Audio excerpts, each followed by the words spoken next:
Hey guys, what's going on? WhiteFox1225 here with another video, and today we're going to be talking about what's going to come to ESO in 2017. Now, some of this is known information that ZeniMax released. A lot of it, though, is found through data mining. So before we even start the video, I want to give a shout out to Voa. He's a user on this Elder Scrolls Online forum. He helped a lot, posted a lot of great data mining information. So big thank you to him, and a big thank you to Dominioid from the ESO Reddit for helping out as always and posting some great links and stuff. Alright, so let's move on and talk about what we know is coming in 2017, and then we'll move on to some speculation. To be completely honest, there's not a lot of information that's known about what's going to be coming in 2017. We do know a lot of possible stuff, but the only thing confirmed is player housing. Now, I'm not going to go into player housing because I did a huge video on that last week, and I'll put a link in the description for you guys to check that out if you want. But player housing is confirmed to be coming in February for all platforms, Xbox One, PS4, and PC, and it'll be on the PTS early in January for PC, so obviously that's really exciting, and we do know that's coming, but that's really the only thing we know. Like I said at the beginning of the video, the rest of this is going to be complete speculation, going off a lot of facts that we know from data mining and stuff that ZeniMax also released.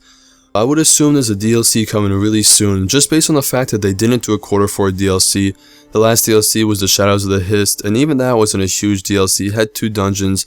It was really just a dungeon pack for people who like dungeons, but I don't think it sold as well as the Thieves Guild or Dark Brotherhood, really in any sense. So we didn't get a DLC in the quarter 4, and it really is just time for another expansion. With that being said, I definitely think the first DLC is going to be the Clockwork City for a couple reasons. We saw the Clockwork City teased a while ago in a little video ZeniMax put out, along with some other zones that I'll talk about later, like Merc Meyer and stuff. But you can see a video on the screen of the video they released of Clockwork City.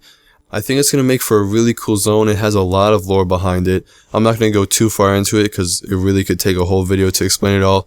But it was created by Sotha Sil, a member of the Tribunal. It's an underground city, but it's been forgotten and the gates have been closed for quite a while and no one's been in it.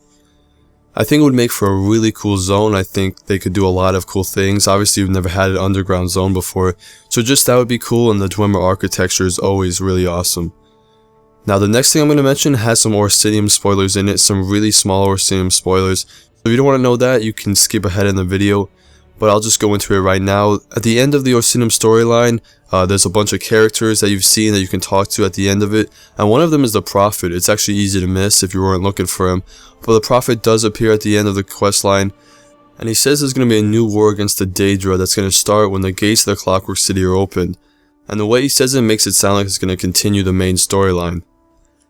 I know this can kind of be hard to follow, and I'm sorry for that, but in a recent article with MMORPG.com, they asked ZeniMax when they were going to continue the main storyline with Mogul Ball and all that, and they said they couldn't give any details, but very soon. And that really makes me think that Clockwork City is going to be the next DLC, because if you remember, like I just said, they said the war with the Daedra will start when the Clockwork City is open.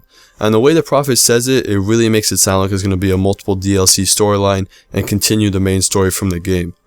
So when you add all of that up, I really think Clockwork City will be the first DLC coming next year. Plus the fact that they announced it a really long time ago, and I'm pretty sure the zone must be pretty close to being done by now. Like I said, I really think that it's going to be the first zone. But let's move on to some of the other zones that they announced a while back that could be coming this year, or even the first DLC, you know, who knows. I do think Clockwork City will be first, but these other 3 were announced at the same time as Clockwork City, so they've been in development too. The first one I want to talk about is Merc Meyer. Merc Meyer was announced, like I said, at the same time as Clockwork City. It's a zone located in Black Marsh, a little south of Shadowfen. The main city in it is Gideon. It's a city from earlier test games. And the coolest piece of information that we have on it is that it's going to have new types of Argonians, especially the Naga. They're a type of Argonian that lives in the deeper swamps, and we've never seen them in an Elder Scrolls game before, but they will be in this DLC, which makes sense because they do live in Merc Meyer. And it'll be really cool to see them, and I love seeing new races and all of that. I'll put some concept art up on the screen so you can get somewhat of an idea of what they look like. But I have no idea about the story in this zone. Hopefully it involved the Naga in some way. But it was originally an adventure zone, but I'm pretty sure they're going to get rid of that. Craglorn was an adventure zone too, and they recently changed that with 1 Tamriel, where it's now a solo zone. It would be a little weird for them to put an adventure zone in, I think, right now. You know, who knows, but I really expect it to be a PvE solo zone. Moving on, let's talk about Spyro's skin, which was announced at the same time as Clockwork City and Merc Meyer. It's the Daedric realm of Mephala, the Daedric prince of lies and murders. She's also worshipped by the Morag Tong, so that could play really cool in the storyline. But this zone is going to be part of her realm, and I'll show some video on the screen. It looks really dark. She is associated with lots of spiders, so there's lots of spiders in this zone, as you might guess. And it has kind of a Cold Harbor look to it, which is awesome because Cold Harbor was one of my favorite zones. We don't know too much about the zone other than that there will be Iron Atronachs to fight. That's really cool. You know, new enemies is always good. About the plot, we don't really know, but Mephala hates Mogul Ball, so that could definitely play into the role of the storyline somehow. Maybe you'll even be on her side. I'm not too sure, but that's totally possible. The Prophet did mention Mephala at the end of Orsidium, so I definitely think this will come after the Clockwork City, because if you remember, he said the war with the Daedra will come after the opening of the Clockwork City. Personally, I'd be really surprised if this came before the Clockwork City in Quarter 1. I would expect this more in like Quarter 2, Quarter 3, or even Quarter 4. On to the next zone, which is Vvardenfell. It's an island zone off Morrowind, also the location of Morrowind the game. I know a lot of fans will be really familiar with this zone. There's a lot of really cool nostalgic locations like the Red Mountain and a bunch of cities. So let's go into the information we have on this zone because it's actually a little bit more than we had in the past. It definitely looks like it's going to be the biggest zone. It has so many locations that they found listed in the game that are definitely coming. And there's multiple cities, like 6 cities I think. That's definitely enough to fill up a zone and then some. Also on top of that, they found 6 player houses, which is pretty huge because the zones in the game right now only have like 1 or 2 player houses in them. So to have 6 on one island is really a lot of player houses for one area, which makes me think the zone is going to be pretty big. Those might come in the Crown Store or come with the DLC, not too sure about that. In terms of story, the Dark Brotherhood hinted in their DLC that the Morag Tong was really active in Vvardenfell. Hopefully we'll see some Morag Tong action in this DLC, maybe even see Naru again if she pops up. But so far this DLC is looking really cool and really big. It's possible to even cut it down to 2 DLCs, I know some people were talking about that. Hopefully we'll see this soon. It's so big it could even be really more expensive or seen as an expansion almost. We'll have to wait and see till it comes to the game, but I'm really excited about this DLC more than any of the other ones. Just because it'll be so awesome to go back to Morrowind and be in those locations again, just like I love Riften because I remember visiting there in Skyrim. It should be really cool and I can't wait for that, but that's it for the upcoming zones and the ones they announced. I bet we'll see at least 2 of those this year, if not more. They've been in development for a really long time and I definitely expect them to be coming to the game. Let's move on and talk about future systems that could be coming to the game. One thing I definitely think we'll see this year is Battlegrounds, which is the small scale PvP a lot of people have been asking for, also known as arenas or whatever you want to call it. They said last year that they're working on this and it will most likely come in 2017, and it's a really requested feature, so it just makes sense for me for ZeniMax to put it in to the game this year. You'll be able to jump into 2v2, 3v3, 4v4 matches, you know, more small scale stuff with objectives like capturing flags. They've shown this off a little bit at gaming conferences and people have been able to play it.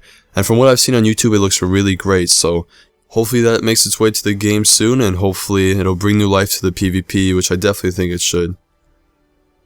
This next one it surprised me a lot when I heard it was still coming to the game. They announced horse racing in 2014, really soon after the game launched, and I thought they scrapped the idea. They hadn't mentioned it in like 2 years. But apparently it is going to be coming back with some new data mine information they found.